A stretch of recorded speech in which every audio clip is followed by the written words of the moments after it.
আসসালামু আলাইকুম গাইস। তো আজকে একটা অনেক মজার ঘটনা ঘটে গেছে, তো দেখতে থাকো।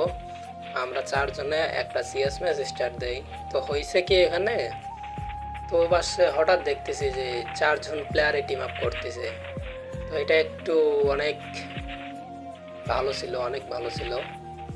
আমি আমার গেম খেলার বয়সে এই ফার্স্ট টাইম দেখলাম যে সিএস র্যাঙ্কে চারজন প্লেয়ারে চারজনে টিম আপ করে। এইটা অনেক ভালো ছিল ভাই। এখনকার যে নতুন নতুন প্লেয়ার, তারা বিআর ম্যাচে যদি টিম আপ করে মার দেয়, সেইখানে ভাই সিএস ম্যাচে আমরা টিম আপ করছি, কি একটা কথা। অনেক ভালো ছিল ভাই, অনেক ভালো ছিল। দেখতেই পাচ্ছ যে আমরা 8জন প্লেয়ার এখন কি হবে, কি করতেছি দেখতেই পাচ্ছ। তাদের নিঃসন্দেহে ওল্ড প্লেয়ার বলা যায়, কারণ এই টিম আপটা ওল্ড প্লেয়ার ছাড়া নতুন প্লেয়াররা কখনোই করবে না। বুঝতে পারছো, নতুন প্লেয়াররা এখন টিম আপ বোঝেই না। এখন আবার অনেকেই বলবে যে এটা কাস্টম ম্যাচ ছিল।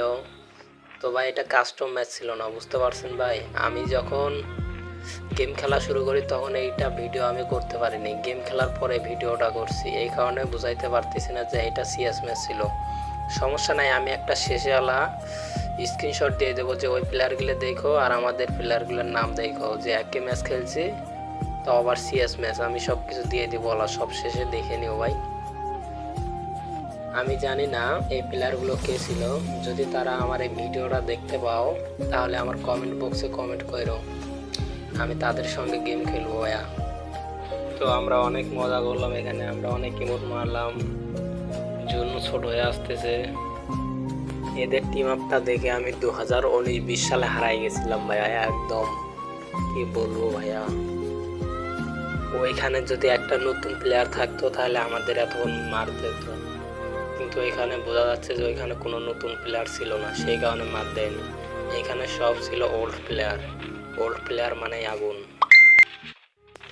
এখন অনেকেই বলবে ভাই এটা কাস্টম ম্যাচ ছিল, কাস্টম ম্যাচ ছিল। আসলে ভাই এটা কাস্টম ম্যাচ ছিল না। তো আমি একটা সবশেষে স্ক্রিনশট দিচ্ছি, স্ক্রিনশটটা দেখে নিও যে ওই প্লেয়ারের নাম আর আমাদের নাম, যে দেখো আমরা কোন ম্যাচ খেলছিলাম, সিএস ম্যাচ না কাস্টম ম্যাচ।